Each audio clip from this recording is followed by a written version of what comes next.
get some ups and downs more than someone that has like been in business for 20 years, let's say. But they did a great thing because what they did was they were focused fully on independence. But what happened was, from my own recollection and from my own studies and writing this book, is that Lyor Cohen was very influential of JayZ breaking away from Dame and Biggs at the time to go corporate, because he wanted him to actually reach a larger audience, which is, that's understandable as far as, business goes. But it turned into him alienating his brothers, and he went that route and believed in what Lyor Cohen was telling him, which was a form of torturous interference.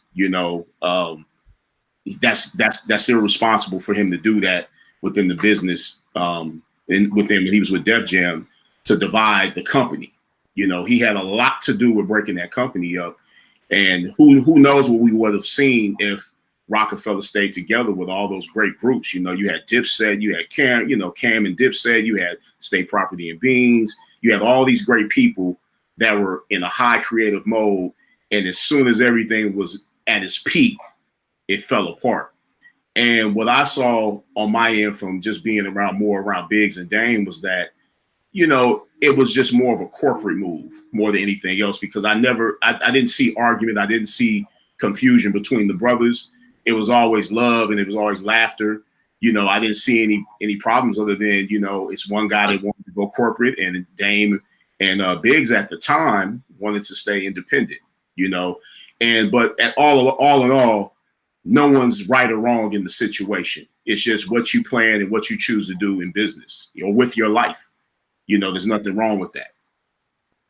Right. To speak on JayZ a little bit, because God and I, in a lot of our conversation in regards to this topic, we bring up JayZ a lot because obviously Funk Flex's whole premise was talking about the Rocafella days, JayZ, Dame Dash Biggs, and clearing the air of all of that. Okay. So we often hear about Dame's perspective involving the Rock and things like that, and we never really hear JayZ's, and I want to elaborate on that a little bit. But first off, we've all heard What's Free on Meek Mill's new Champions album. Yeah. We all heard JayZ's verse is dope, and we all broke it down in our ways. God and I have had the conversation, is JayZ almost kind of siding with Dame Dash through his lyrics and kind of shunning away from Lyor Cohen through his lyrics, in your opinion? No, I don't think JayZ is shunning away from Lyor Cohen or going close to Dame as far as his message, because if you think about it, in order for them to really bring forth Rocafella in the first place, they all had to vibrate on the same frequency. Mm-hmm. And by them vibrating on the same frequency originally and how everything started, of course, that message is still in JayZ's heart as well as his mind, but mainly in his heart, because even his approach in the corporate world is still a sort of independent approach, regardless if he was with his brothers or not. So I don't believe that JayZ, this is something that is all of a sudden he has a change of heart.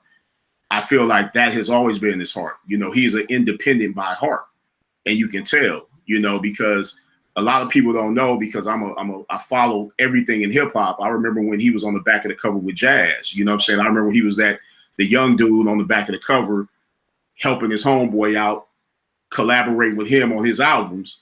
Mm-hmm. And after seeing that, and then seeing him come back into the arena of entertainment, which he never really left because he was opened up for Big Daddy Kane, it was interesting because the independent approach is pretty much the same approach he takes as far as the corporate world. It's the same approach. It's nothing, that's the thing that gets people confused, is that corporate and independent is the same approach. It's just a building process with either one. Because if you're independent, the name of the game is you're going to build that company up to one day stand on its own and hire as well as fire people that you want to do business with. So, it's the same approach, man. I don't think he has a change of heart at all. I think that these are guys that, are still in alignment with one another as far as the message goes. But for whatever reason, they're just not able to do business at this point, and that's understandable. It's just, like a bad relationship, mm-hmm. Everybody grows and changes, we all go through our changes, and that's just what it is. Right. Now, with that being said, as a hip hop lover, as all three of us are, Yeah. Do you think that JayZ owes the people an explanation as to what happened to his Rocafella split, or just a story? Because we've seen him come out and be candid on other areas of his life throughout the year or so, with 444 releasing and things like that, with the Time video and the video he did on Rap Radar. Never talks about the Rock, though. Do you think, as a hip hop fan, do you think that JayZ owes the people an explanation as to what happened? Because we always hear Dame, but we never hear Hope. That's a great question. And I know, as far as if that question was asked to Dame obviously would feel like he definitely deserves an explanation. But for me, I personally, I'm gonna be in conflict with that, because I feel like he deserves the right to talk about what he chooses to talk about. He doesn't owe anyone anything.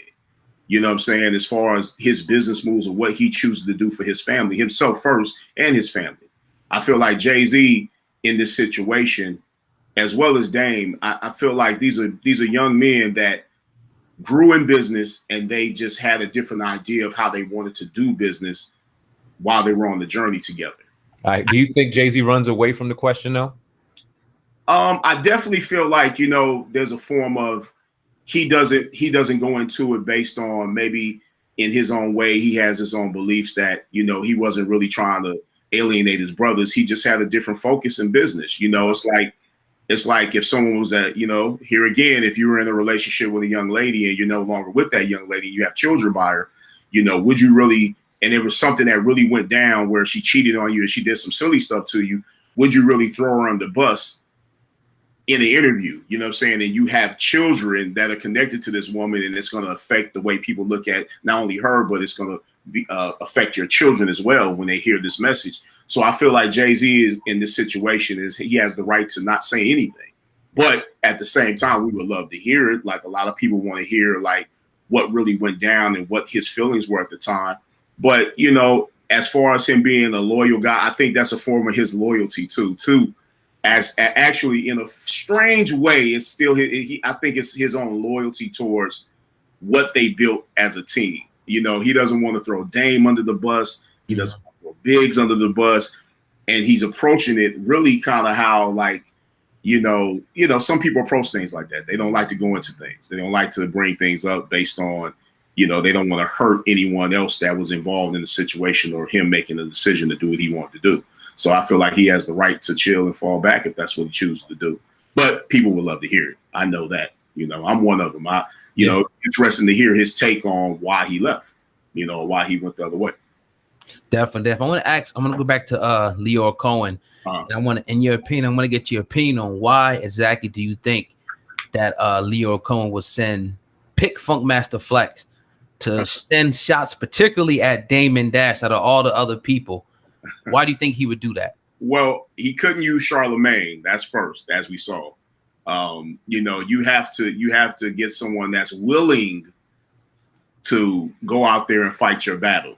And it seems as if Funkmaster Flex was willing to do that for whatever reason. He might have had some monetary reason. He might have threw him a little money, or maybe told him he would put him in a position that he's not in right now, that he can make his life better.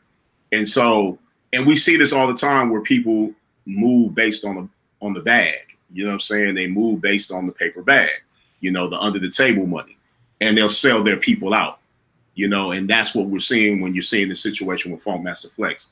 You're seeing the epitome, the real true sellout situation. You were seeing a real true sellout situation when you're seeing Funkmaster Flex move like that, speaking on business that's not even his business, and using his platform to spread this message. I think it's irresponsible. I think, like, again, I said, I think it's disgusting.